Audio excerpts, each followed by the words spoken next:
ทราบไหมครับว่าความจริงแล้วก่อนการถือกำเนิดของตัวอักษรตัวแรกบนโลกรากฐานทางตรรกะและการสื่อสารของมนุษย์นั้นถูกสลักฝังลึกไว้บนซากกระดูกสัตว์และเศษดินเผานวัตกรรมอันเรียบง่ายเหล่านี้คือจุดเปลี่ยนสำคัญที่พลิกโฉมสังคมผู้หาของป่าและล่าสัตว์ให้ก้าวขึ้นเป็นผู้สร้างอารยธรรมอันยิ่งใหญ่คลิปนี้อับดุลไททูบจะพาทุกคนย้อนรอย 40,000 ปีแห่งวิวัฒนาการทางความคิดสู่จุดกำเนิดของการจดบันทึกที่เปลี่ยนแปลงประวัติศาสตร์มนุษยชาติไปตลอดกาลกันครับ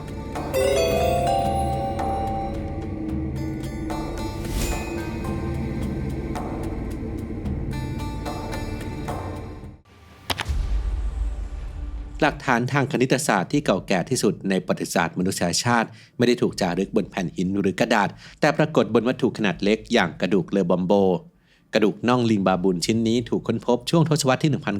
1970 โดยนักโบราณคดีปีเตอร์โบมอนต์ภายในถ้ำบอร์เดอร์แหล่งพำนักยุคก่อนประวัติศาสตร์ในเทือกเขาเลอบอมโบบริเวณพรมแดนแอฟริกาใต้และเอสวาตินีผลการทดสอบด้วยวิธีคาร์บอนกัมมันตรังสีกว่า 24 ครั้งยืนยันอายุถึง 43,000 ถึง 44,200 ปี ย้อนกลับไปถึงยุคหินกลาง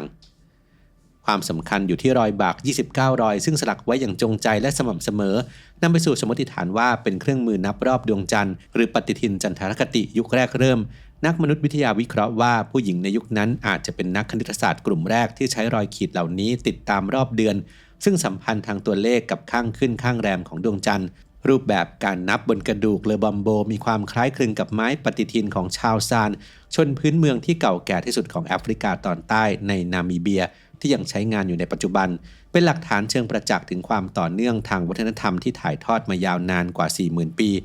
นอกจากนี้การค้นพบกระดูกเลอบอมโบยังช่วยลบล้างความเชื่อเดิมที่ว่าแนวคิดทางคณิตศาสตร์เริ่มต้นในยุโรปหรือตะวันออกกลางกระดูกเลอบอมโบคือข้อพิสูจน์ว่าทวีปแอฟริกาคือแหล่งกำเนิดนวัตกรรมทางสติปัญญาก่อนการอุบัติของระบบเขียนหรือภาษาทางการมานานนับหมื่นปีวัตถุชิ้นนี้ยืนยันถึงความชาญฉลาดของอารยธรรมแอฟริกาโบราณที่มีต่อรากฐานทางวิทยาศาสตร์และนวัตกรรมของมนุษยชาติ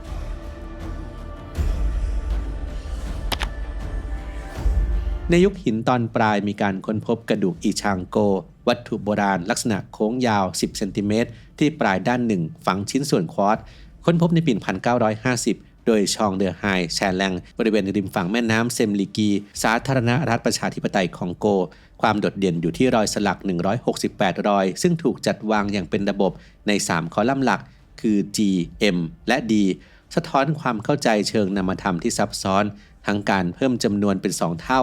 การบวกลบคูณและหารโดยเฉพาะในคอลัมน์ G และ D ที่มีรอยขีดกลุ่มจำนวนเฉพาะและจำนวนคี่ระหว่าง 9 ถึง 21 เช่น 11 13 17 และ 19 ซึ่งผลรวมของคอลัมน์เหล่านี้สัมพันธ์กับแม่สูตรคูณเลข 12 อย่างพอดิบพอดีร่องรอยคณิตศาสตร์บนกระดูกชิ้นนี้อาจจะเป็นตะแกรงร่อนจำนวนเฉพาะที่เก่าแก่ที่สุดในโลกซึ่งถือกำเนิดก่อนตะแกรงของเอราโตสเทนิสแห่งกรีกโบราณถึง 20,000 ปี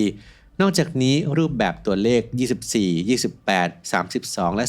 36 ยังแสดงถึงความเชื่อมโยงกับดาราศาสตร์และการรักษาเวลาไม่ว่าจะเป็นวัฏจักร 24 ชั่วโมงต่อวันรอบดวงจันทร์ 28 วันหรือวัฏจักรดวงอาทิตย์ 360 วันมีสมมติฐานว่าถูกใช้เป็นคู่มืออ้างอิงเพื่อถ่ายทอดความรู้เรื่องจักรวาลการค้นพบนี้พิสูจน์ว่าชาวแอฟริกายุคโบราณมีความเข้าใจเชิงนามธรรมขั้นสูงทั้งในด้านเลขคณิตและดาราศาสตร์ในพื้นที่เมโสโปเตเมียตอนเหนือช่วง 5,500 ถึง 4,500 ปีก่อนคริสตกาลวัฒนธรรมฮาลาฟได้สร้างสรรค์สถาปัตยกรรมและเครื่องปั้นดินเผาชั้นเลิศที่มีผิวสัมผัสเรียบเนียนจากการเผาที่อุณหภูมิสูงถึง 900 องศาฟาเรนไฮต์ทว่างานวิจัยล่าสุดจากมหาวิทยาลัยฮีบรูแห่งเยรูซาเล็มพบว่าลวดลายดอกไม้และใบไม้บนเครื่องปั้นอายุ 8,000 ปีเหล่านี้ไม่ได้มีไว้เพื่อความสวยงามเพียงอย่างเดียวแต่ถูกจัดกลุ่มตามลำดับตัวเลขที่เพิ่มขึ้นเป็น 2 เท่าอย่างเป็นระบบตั้งแต่ 4 8 16 32 ไปจนถึง 64 กรีบการสร้างความสมมาตรบนพื้นผิวทรงโค้งของถ้วยและจานเช่นนี้ช่างปั้นต้องมีความสามารถในการคำนวณแบ่งพื้นที่หน้าตัดวงกลมออกเป็นส่วนเท่าๆกันอย่างแม่นยำสะท้อนถึงการวางแผนเชิงพื้นที่และความเข้าใจเรื่องสัดส่วนที่ล้ำหน้าเกินยุคสมัยนักวิจัยนิยามสิ่งนี้ว่าเรขาคณิตเชิงสัมผัสซึ่งไม่ใช่ทฤษฎีในตำราแต่คือการเรียนรู้ผ่านการสังเกตธรรมชาติและการฝึกฝนจนชำนาญ ความน่าทึ่งที่สุดคือความเข้าใจทางคณิตศาสตร์เหล่านี้อุบัติขึ้นก่อนการประดิษฐ์ระบบตัวเลขหรือภาษาเขียนนานหลายพันปีเป็นหลักฐานเชิงประจักษ์ว่าความคิดเชิงนามธรรมและคณิตศาสตร์ของมนุษย์นั้นไม่ได้เริ่มจากตัวอักษรบนกระดาษแต่เติบโตผ่านการสร้างสรรค์งานศิลปะเพื่อจัดระเบียบโลกที่พวกเขามองเห็น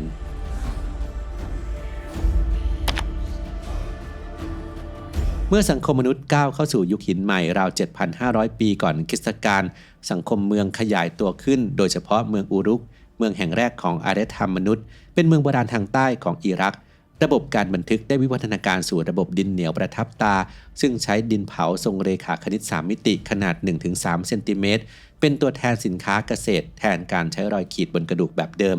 รูปทรงแต่ละแบบจะระบุประเภทสินค้าอย่างเจาะจงเช่นกรวยแทนข้าวบาเล่ปริมาณน้อยทรงกลมแทนปริมาณมากและทรงกระบอกแทนแกะหรือแพะต่อมาความซับซ้อนทางการบัญชีนำไปสู่การบรรจุโทเค็นในซองดินเผาทรงกลมที่เรียกว่าบุลเลเพื่อความปลอดภัยข้อมูลภายในจะถูกปกป้องจากการเปลี่ยนแปลงด้วยการปิดผนึกและนำไปเผาหากต้องการตรวจสอบหรือแก้ไขต้องทุบซองทิ้งเท่านั้นและเพื่อความสะดวกจึงมีการประทับรูปทรงโทเค็นลงบนผิวซองก่อนปิดผนึกซึ่งถือเป็นจุดเปลี่ยนสำคัญในการเปลี่ยนวัตถุ3มิติให้กลายเป็นสัญลักษณ์2มิตินวัตกรรมนี้คือต้นกำเนิดของอักษรรูปลิ่มหรือคูนิฟอร์มตัวอักษรตัวแรกของโลกที่ไม่ได้ถูกสร้างเพื่อบทกวีหรือศาสนาแต่เกิดเพื่อบริหารจัดการเศรษฐกิจและบันทึกหนี้สินหลักฐานที่น่าทึ่งคือแผ่นดินเผาบันทึกค่าปฏิกรรมสงครามเป็นข้าวบาเล่มหาศาลถึง 4 ล้านลิตรซึ่งยังถือเป็นหลักฐานการคำนวณดอกเบี้ยทบต้นที่เก่าแก่ที่สุดในประวัติศาสตร์แม้ภายหลังจะมีตัวอักษรใช้แล้วแต่ระบบโทเค็นยังคงถูกใช้งานต่อเนื่องมาจนถึง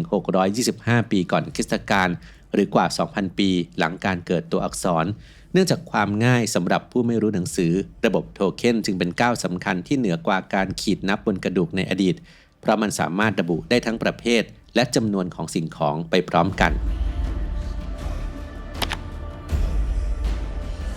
เมื่อสังคมและเศรษฐกิจขยายตัวอย่างรวดเร็วการทำบัญชีและจดบันทึกสินค้ามีความซับซ้อนเกินขีดจำกัดอักษรรูปลิ่มจึงถูกสร้างขึ้นเพื่อเป็นเครื่องมือสื่อสารทุกด้าน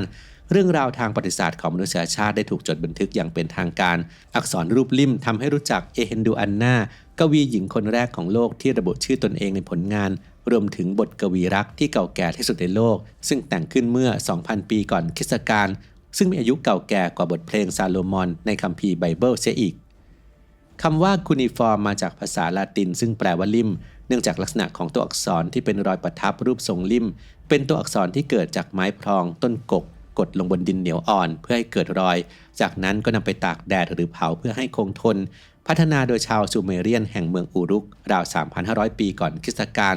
ซึ่งวิธีนี้ถูกส่งต่อให้ชาวอัคคาเดียนบาบิโลนและอัสซีเรีย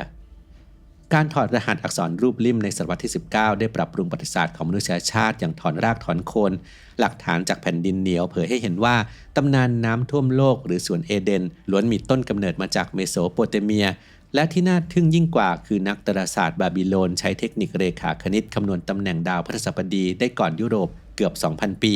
หลักฐานเหล่านี้พิสูจน์ถึงความซับซ้อนของสังคมเมืองแห่งแรกในอูรุกซึ่งเป็นจุดกำเนิดของนวัตกรรมที่โลกยังคงใช้จนถึงปัจจุบัน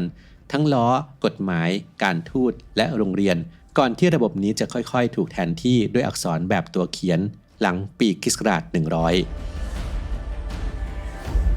การเปลี่ยนแปลงจากสัญลักษณ์บนวัตถุสู่ระบบการเขียนได้กลายเป็นกลไกสำคัญในการปกครองและบริหารอารยธรรมปัจจุบันสื่อกลางในการบันทึกข้อมูลวิวัฒนาการจากแผ่นดินเหนียวสู่หน้าจอคอมพิวเตอร์โดยมีอินเทอร์เน็ตเป็นโครงข่ายเชื่อมโยงข้อมูลทั่วโลกนักวิทยาศาสตร์ในปัจจุบันยังกำลังพัฒนาการเก็บข้อมูลดิจิทัลลงในสาย DNA ซึ่งอาจจะเป็นสื่อบันทึกข้อมูลแห่งอนาคตที่ทนทานและอยู่ได้นานนับพันปีเช่นเดียวกับรอยขีดบนกระดูกในอดีตพื้นฐานความคิดที่เริ่มต้นจากรอยขีดบนกระดูกเมื่อ 40,000 ปีที่แล้วยังคงเป็นรากฐานสำคัญที่ผลักดันให้มนุษย์พัฒนานวัตกรรมการสื่อสารต่อไปอย่างไม่หยุดยั้งCBD Sleep Gummies มีส่วนผสมจากแอลกลูตามีนซึ่งช่วยกระตุ้นการหลั่งโกรทฮอร์โมนครับเพื่อช่วยให้ร่างกายนั้นได้ซ่อมแซมตัวเองอย่างเต็มที่ขณะหลับผลิตภัณฑ์นี้เป็นทางเลือกจากธรรมชาติสำหรับผู้ที่ต้องการหลีกเลี่ยงยานอนหลับและไม่ส่งผลกระทบต่อการตื่นตัวในเช้าวันถัดไปและจากประสบการณ์ผู้ใช้ที่มักจะตื่นกลางดึกแล้วนอนต่อไม่ได้ก็พบว่า หลังจากใช้ผลิตภัณฑ์แล้วแม้จะยังมีการตื่นบ้างแต่ก็สามารถกลับไปนอนหลับต่อได้ง่ายขึ้นมากครับแล้วทุกคนล่ะครับคิดว่าตัวเองเป็นสายไหนนอนยากหรือว่าตื่นกลางดึกบ่อยกว่ากันมาร่วมแชร์ประสบการณ์ผ่านคอมเมนต์ได้เลยครับ